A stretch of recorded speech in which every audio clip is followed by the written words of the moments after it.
말씀은 에베소서 5장 1절부터 14절 말씀이 되겠습니다. 신약 성경 315쪽 가량에 있습니다.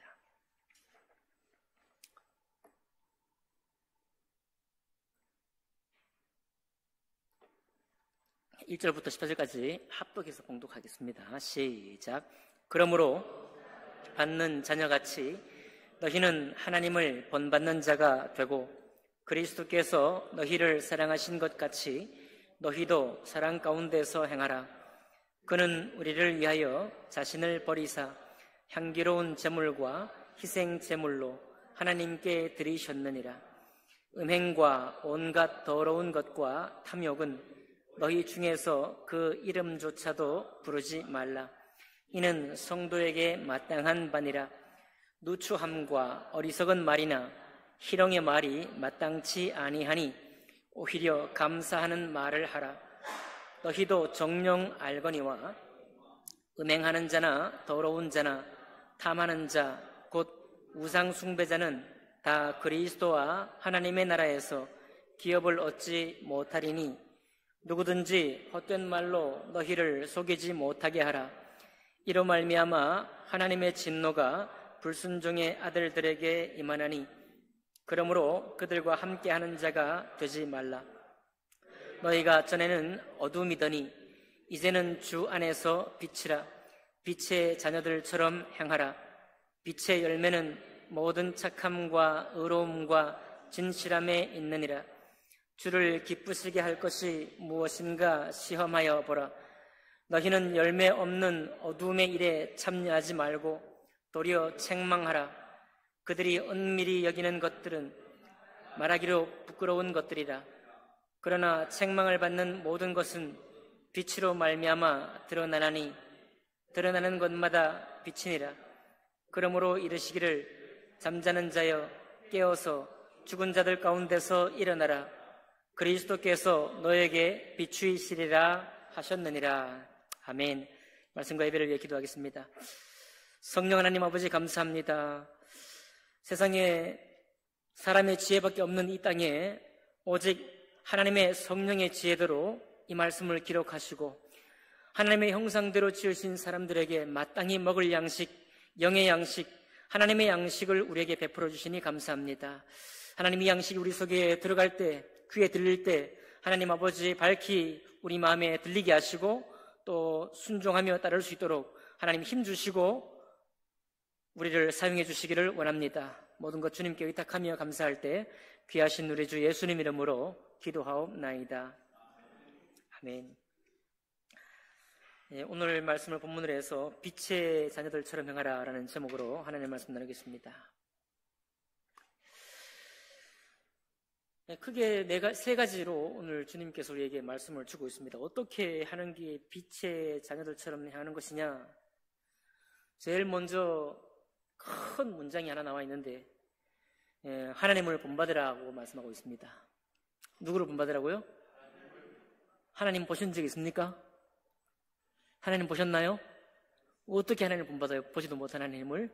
네, 하나님의 말씀과 예수 그리스도께서 행하신 그 행하심이 기록되어 있기 때문에 이 기록한 이 땅에 오신 그리스도를 행실을 본받고 하나님 말씀을 지켜 순종하는 것이야말로 하나님을 본받는 것입니다. 이것이 5장의 전체 큰 하나의 명제입니다.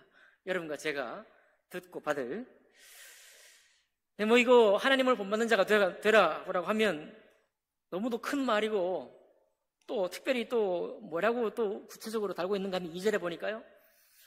어떻게 본받아야 되느냐? 2절 보니까 그리스도께서라고 나오죠. 그리스도께서 너희를 사랑하신 것 같이.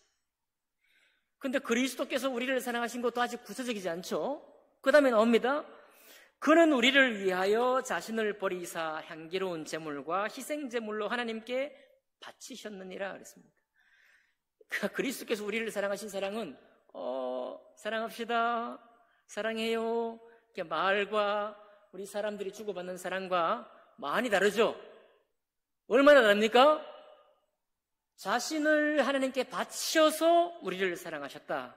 그렇게 서로를 사랑하라고 했으니까 우리가 표어라든지 그리스도인이 자주 주고받는 문자나 말씀으로라든지 이런 것들로 서로 주고받을 때 사랑하다, 사랑합시다 이런 말과는 좀 차원이 다르다는 걸 알 수 있어요. 세상에서 사랑 노래가 얼마나 많습니까? 그렇게 사랑을 노래하면서 노래하는 이유가 뭡니까? 우리가 사랑이 필요한 거죠. 그런 사랑을 받고 싶은 거죠. 그런데 그런 사랑에도 그리스도의 사랑은 없습니다. 그만큼의 사랑이 없어요. 그리스도의 사랑은 이 땅에 있는 사랑으로 담을 수가 없는 것입니다. 그 담을 수도 없는 사랑을 우리는 그저 그 정도 사랑만 있어도 좋을 것 같은데, 그 정도 사랑만 해줘도 괜찮을 것 같은데, 그 정도 사랑만 할 수 있어도 이 사람은 괜찮은 사람이라고 그런 말을 들을 수 있을 것 같은데, 주님께서는 여러분과 저에게 뭐라고 하십니까? 그리스도께서 사랑을 위하여 자신을 바친 것처럼 사랑하라고 말씀하는 거거든요. 그러니까 이런 말씀 앞에는 아무도 꼼짝을 못하는 것입니다. 꼼짝을 못한다는 말은 평생에 이 말씀이 우리를 인도하는 말씀이 되고, 여전히 우리가 사랑의 수고를 하고 사랑을 해간다고 할지라도 미치지 못한다는 것이 항상 우리에게 있어요. 그래서 지치느냐? 그래서 내가 도망가야 되느냐? 그렇지 않습니다. 우리가 죽을 때까지 이 말씀이 우리 앞에 표대로 있다라고 하나님은 말씀해주고 있는 거예요. 그 사랑을 배우고 익히는 일은 평생이라는 것입니다.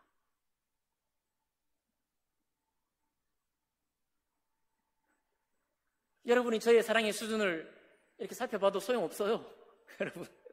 여러분이 저의 사랑의 수준을 아무리 따지고 봐도 소용이 없습니다. 왜냐하면 저를 보라고 하지 아니하시고 누구를 따라 그랬어요? 그리스도가 바쳐진 사랑 같은 사랑을 배우고 익히도록 힘쓰라고 주님 말씀하고 있는 것입니다. 그러니까 오늘 본문엔 없지만 16절에 가면 세월을 아끼라 그런 말이 나오거든요. 그러니까 신앙의 연조로 웬만큼 사랑해서 내가 이만큼 하면 됐다라고 우리 입술이 종종 고백을 하지만 하나님의 이 말씀은 그렇지 않다.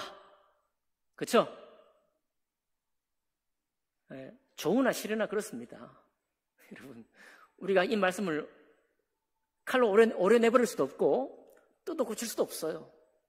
하나님이 우리를 위에서 창세전부터 우리를 하나님의 형상으로 지으신 이유, 그렇게 지으시고 하나님의 참된 형상이신 예수 그리스도를 보내셔서 우리를 위해 바쳐진 사랑으로 사랑하신 이유, 그렇게 해서 우리를 구원하신 이유와 목적이 무엇이냐? 바로 이것이 목적이라는 거예요. 그러니까 여기 저를 포함해서 우리 모두가 이 말씀을 걸어두고 사는 것처럼 살아가는 것입니다.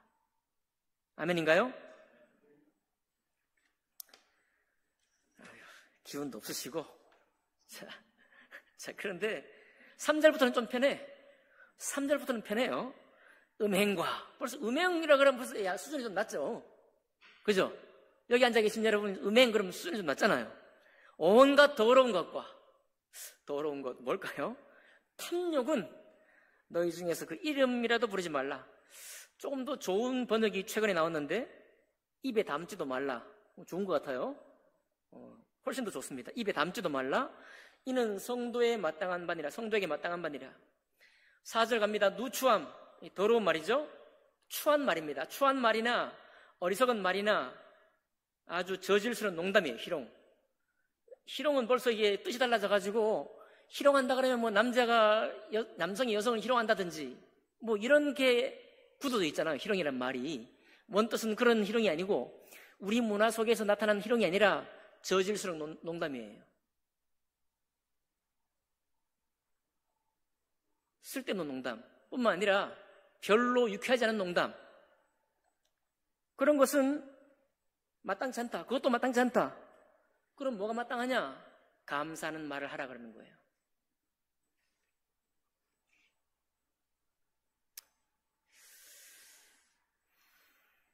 이거 어떻게 이렇게 할 수 있나요?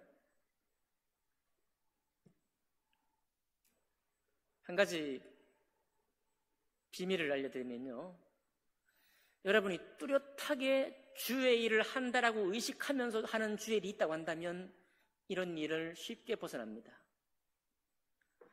내가 지금 주님의 일을 하고 있다라고 분명한 목적을 가지고 어떤 일을 행할 때 거기에 집중되어 있을 때는 음행이나 온갖 더러운 것과 탐욕뿐만 아니라 추한 말이나 어리석은 말이나 저질스러운 농담이 할 이유가 없습니다.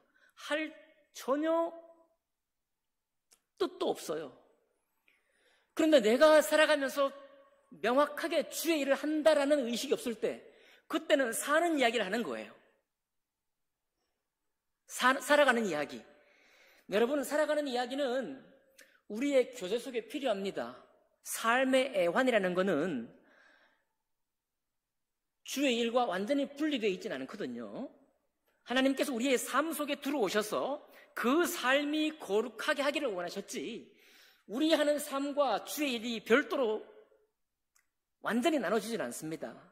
그러니까 주님을 만난 사람은 내가 살아가는 삶의 곳곳에 내 말이나 내가 하는 행동 속에 하나님의 말씀이 어떻게 관여되어 있고 그 말씀으로 이것을 어떻게 새롭게 보고 새로운 말을 할 것인지 고민하는 것이 정상이에요. 그런데 그런 의식이 없는 거예요. 주의 일을 한다는 의식이 없이 살아가면 사는 일밖에 안 남게 됩니다. 사는 일만 남게 되면, 그러면 우리 속에 나오는 일은 제가 늘 얘기하잖아요. 뉴스거리 얘기하는 거예요. 뉴스거리에는 비방의 말이 항상 거기 있습니다. 뉴스는 항상 지적하고 비판하거든요. 그럼 우리 입술이 어떻게 됩니까? 비판하는 뉴스를 하면서 감사하는 말이 나올 수 있나요? 없습니다. 비판을 따라가는 거예요. 뉴스가 아주 그냥 혹독하게 비판을 하면 내 입술도 비판하는 입술로 되는 거예요.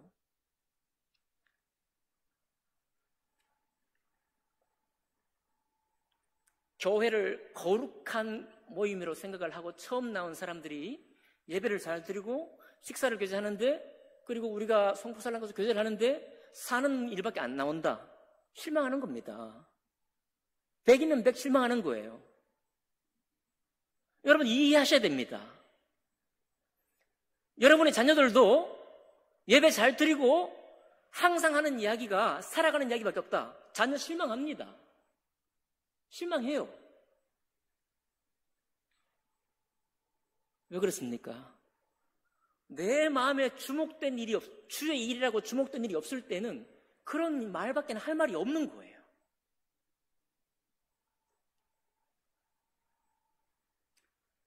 지난주일 말씀 후에 작년 이부가 성포살롱 갔다 와서 마무리해서 얘기를 하더라고요. 무슨 얘기를 하느냐?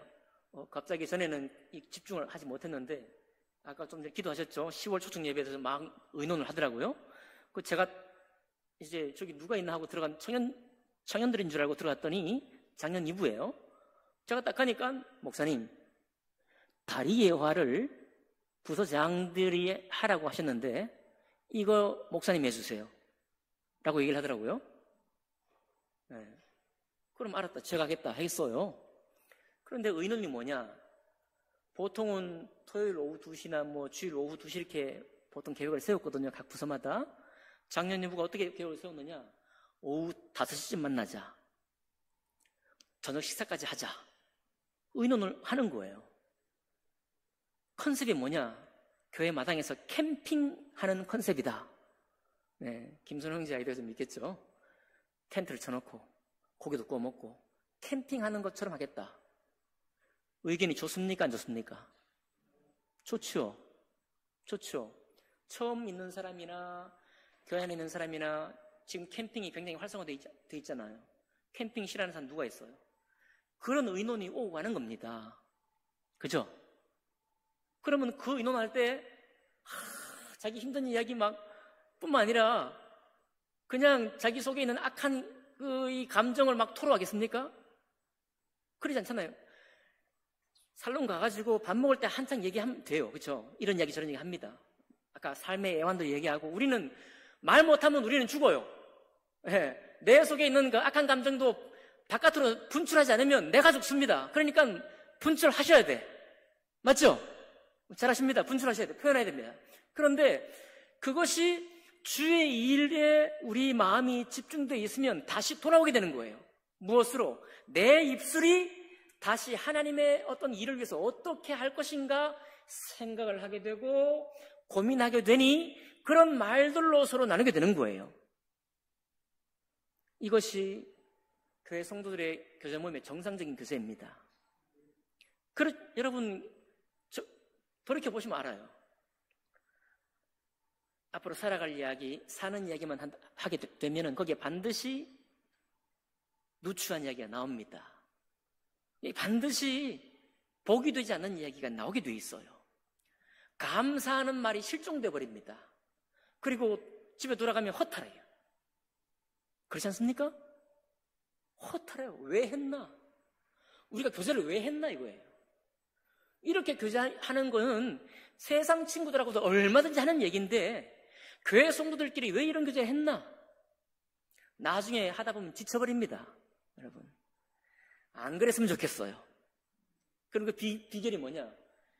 명확한 주의 일이라고 하는 것을 여러분 염두에 두시면 달라집니다. 두 번째 하나의 비결을 말씀드릴까요? 여러분, 이 수요 예배 때 우리 자매님들이 기도를 하십니다. 주로. 가끔씩 이제 기도가 부담스럽다는 말이만 들렸어요. 이해합니다. 이해해요. 그런데 기도하실 때 축복입니다. 그것이. 요즘 코로나 이후에 우리가 기도문을 적어서 오시잖아요. 참 축복이 됩니다. 꼭 적었느냐 안 적었느냐 문제가 아니라 안 적어 오시더라도 마음으로 적어요. 마음으로 적어 오셔야 됩니다. 준비되는 거예요. 그런데 기도를 준비할 때 그냥 예배 시간 나왔고 그냥 정리해서 그러면 복된 기도가 나옵니까? 안 됩니다. 내 삶이 내가 이번 주 수요일에 기도가 있습니다. 그러면 벌써 월, 화, 수 기도에 대한 생각이 있는 거예요. 없나요? 있잖아요. 부담이 되잖아요. 그 부담이 무엇을 말하는가 하면 이제 나와요. 13절에 보면 빛으로 말미암아 드러난다. 내 속에 있던 때로는 거룩하지 못한 생각이 있어요. 내 속에서 일상에 살아가는 이 삶 이외에는 아무 생각이 없을 때가 있습니다. 그럴 때 기도를 준비하는 그 시간이 내 삶의 거룩함을 다시 되찾게 하는 시간이에요. 내 삶을 주님의 거룩함에 연합하는 시간입니다. 그러니까 당연히 부담이 되죠. 그 부담은 어디서 오느냐? 기도를 잘해야 되겠다는 부담이 아니라 내 삶이 말씀에 자꾸 비춰지는 거예요. 내가 앞에 나오면 공개적으로 내 삶이 드러납니다. 아니, 다 안다는 것이 아니라 많은 사람들의 기도를 들을 때 그 사람을 생각을 하는 거예요. 그렇죠? 그러니까 나 스스로 공개된 어떤 자리에 드러나는 것 같은 것입니다. 그게 부담이에요. 그런데 공개된 자리에 드러나는 것이 우리를 거룩하게 합니다. 절대적으로 그래요. 제가 이 말씀은 계속 반복해서 전하는 말씀입니다. 그리고 여러분, 사석에서 말할 때 개인적인 말은 얼마든지 할 수 있습니다. 두 연인이 주고받는 말은 밀어라고 해요. 밀어. 은밀한 말이죠.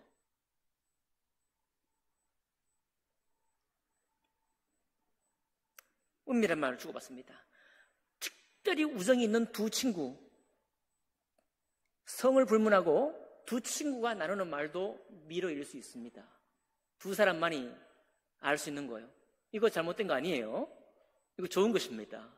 그런데 은밀하게 행하는 일이 있어요. 12절 보니까 은밀히 행하는 것들은 말하기도 부끄러운 것들이라. 우리가 이런 말을, 하나님 말씀을 지켜 순종하기 위해서는 어떤 의식이 필요합니까? 내 말이 여기 나와서 공개된다고 생각하셔야 돼요. 내가 하는 말이 회중 앞에서 공개되었을 때 무리가 없느냐, 무리가 있느냐 생각하셔야 합니다.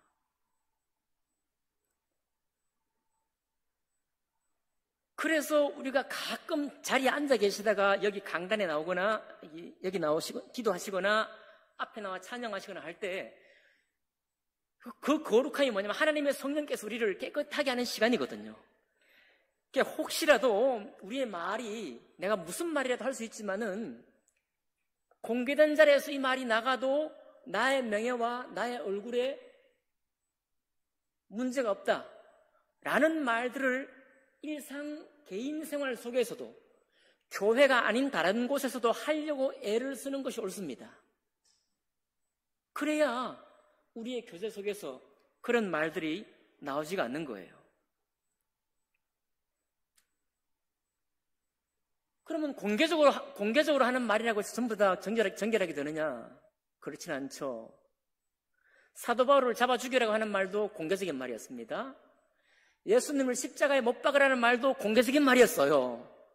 그러니까 공개적인 자리에서 하는 말이라고 해서 다 우리를 정결케 하는 것은 아닙니다. 거기 무엇이 붙어야 됩니까? 주를 위한 말이어야 한다는 거예요. 네. 그래서 여러분, 앞에 남아 기도하실 때, 혹은 기도의 순서가 됐을 때 축복이라고 생각하시기 바랍니다. 그럼 그 부담은 당연히 가져야 할 부담이에요. 그리고 기도 자리에 나올수록 우리 속 생각에, 여러분 그렇지 않습니까? 아, 나 오늘 기도하기 싫은데, 기도할 만한 어떤 간증이 없는데, 오늘 내 마음이 정말 다른 사람 앞에 나서기 싫은데, 그런 날도 있어요. 왜 없겠습니까? 그런데 그런 날도 여기 나오는 겁니다. 무릅쓰고 나오는 거예요. 나와서 기도합니다. 그러면 내 마음이 달라져요. 이것이 3절과 4절에 음행과 더러운 것과 탐욕, 그리고 추한 말이나 어리석은 말이나 저질스러운 농담이나 이런 것들을 하지 아니하고 감사하는 말을 할 수 있는 비결입니다. 왜 이런 걸 해야 되나요? 이렇게 하는 사람은 그리스도와 하나님 나라에서 기업을 얻지 못한대요. 하나님 나라에서 받을 상속에 몫이 없다는 것입니다. 5절 하반절에 나와 있죠? 여러분, 이 말씀을 지금 에베소 교회 성도들에게 하는 말이에요. 성도들에게 천국에 여러분 들어가도 상속받을 몫이 없다는 겁니다. 이런 행사를 할 때, 이런 행위를 할 때 말입니다. 6절, 누구든지 헛된 말로 너희를 속이지 못하게 하라. 이로 말미암아 하나님의 진노가 불순종의 아들들에게 임하나니.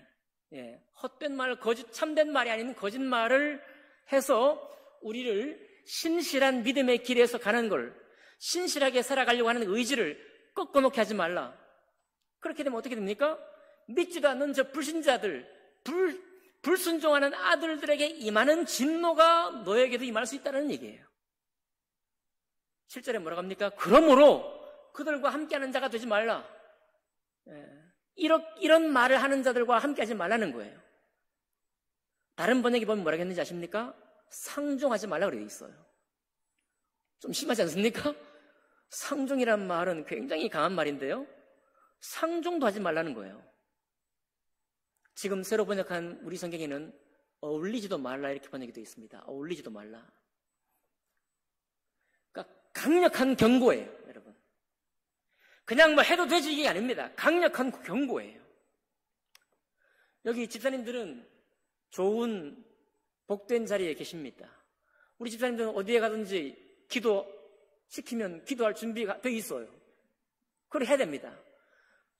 저는 어떻습니까? 어디에 가든지 언제든지 기도를 부탁하면 기도할 준비가 되어 있어야 돼요. 그럼 제가 어떻게 살아야 돼요? 막 어제 막 TV 보면 낄낄낄낄 대고 막 어디 이상한 뭐 우리 친구들과 모여서 하는 거 하찮은 농담에 막 이렇게 막 하다가 한참 거기에 빠져 있다가 기도시키면 기도가 나와요? 안 나오잖아요. 그러니까 하나님의 직분을 맡았다든지 하나님의 몸된 교회를 대표적으로 섬긴다든지 주님의 교회에서 기도한다든지 또 있죠? 하나님의 말씀을 가르친다든지 이런 것입니다. 여러분, 주님의 말씀을 가르치려고 애를 쓰셔야 됩니다. 하나님 말씀을 가르치는 사람은 기도하는 사람보다 부담이 더 커요. 왜요? 말씀 앞에 벌거벗은 자가 되니까요. 말씀이 뭐 우리 구미에 맞는 말씀만 전하라고 돼 있나요? 절대 그렇지 않습니다. 내가 조금도 익숙하지 않은 내 생활 속에 전혀 녹아있지 않은 그런 말씀도 전해야 돼요. 왜? 하나님 말씀이니까. 나의 취약한 부분, 어제 내가 범죄했던 말씀도 오늘 전할 수 있습니다. 그렇지 않습니까? 그러니까 말씀을 계속 전하거나 말씀을 가르치거나 말씀을 익히고 배우는 자리에 있으면 우리가 말씀 앞에 벌거벗은 자가 되는 거예요. 그 생활을 즐거워하는 사람이, 계속해서 기뻐하는 사람이 3절과 4절과 같은 말을 입에 담지 않습니다. 입에 담을 겨를이 없어요, 사실은. 그러니까 말씀을 배우기만 하는 것이 아니라 가르치는 사람이 되려고 애를 쓰면 참 복이 됩니다.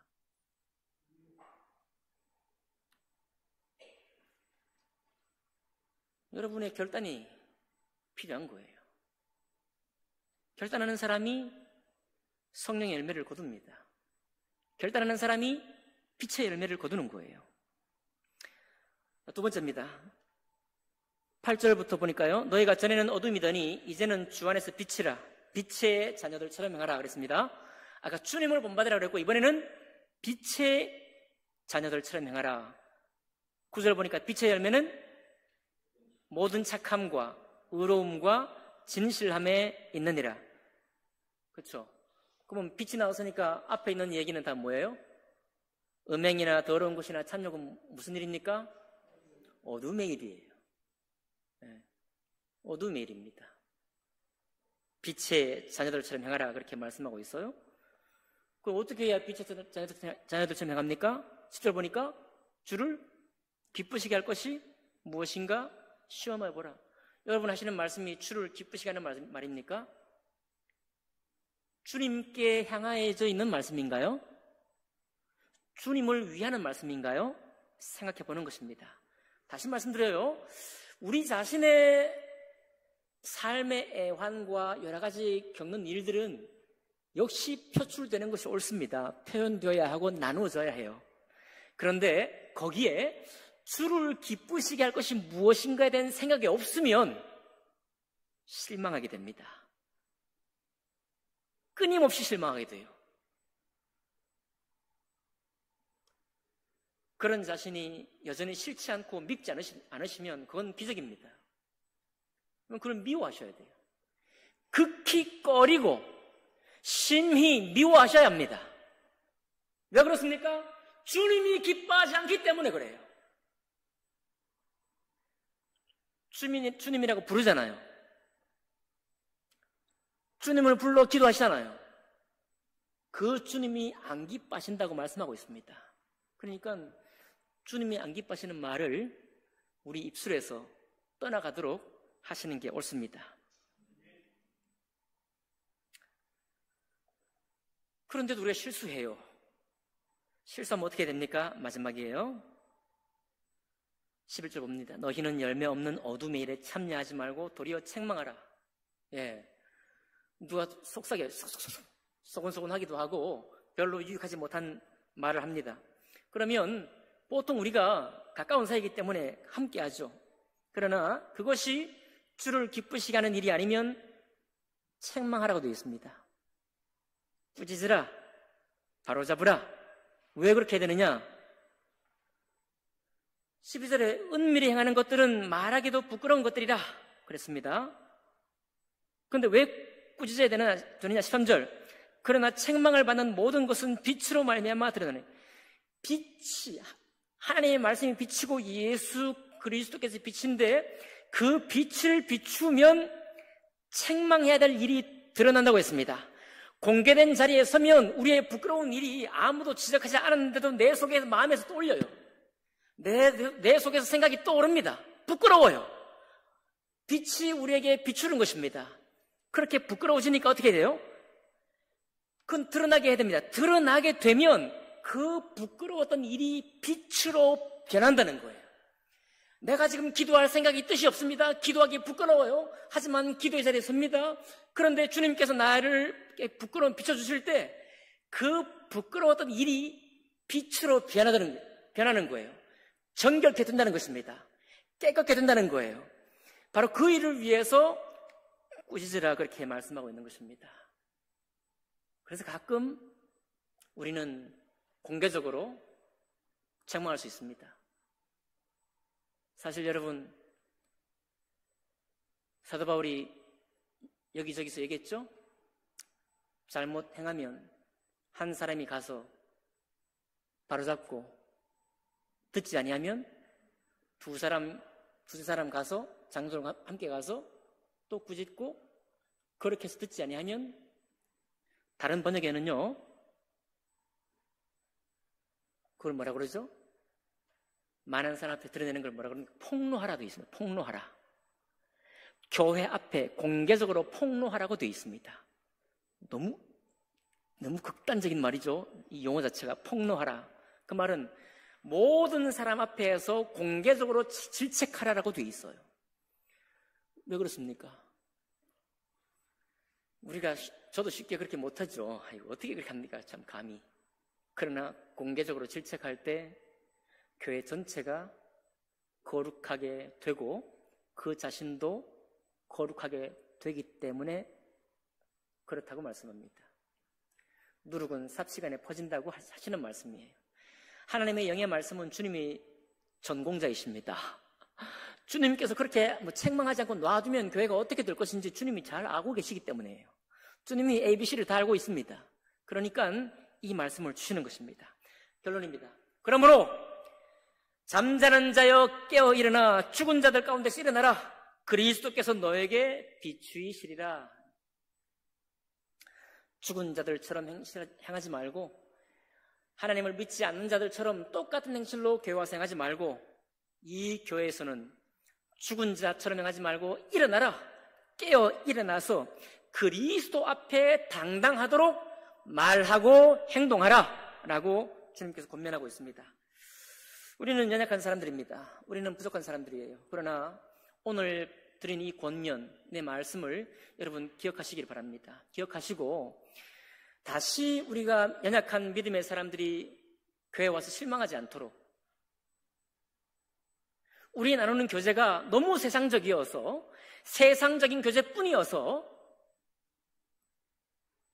믿음의 비전을 소망하지 못하는 교제가 되지 않도록 여러분 우리 자신을 새롭게 해주시기를 바랍니다. 그러면 하나님께서 교회를 빛나게 하실 것이고 여기 그리스도께서 왕노릇 하신다라는 것을 모든 사람이 알게 될 것입니다. 기도하겠습니다.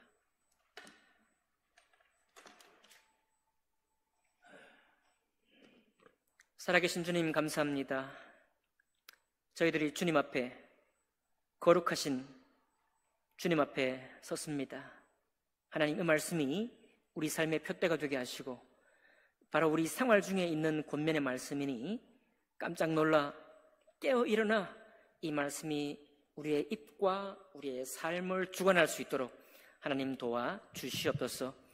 모든 것 주님께 감사드리며 귀하신 우리 주 예수님 이름으로 기도하옵나이다. 아멘.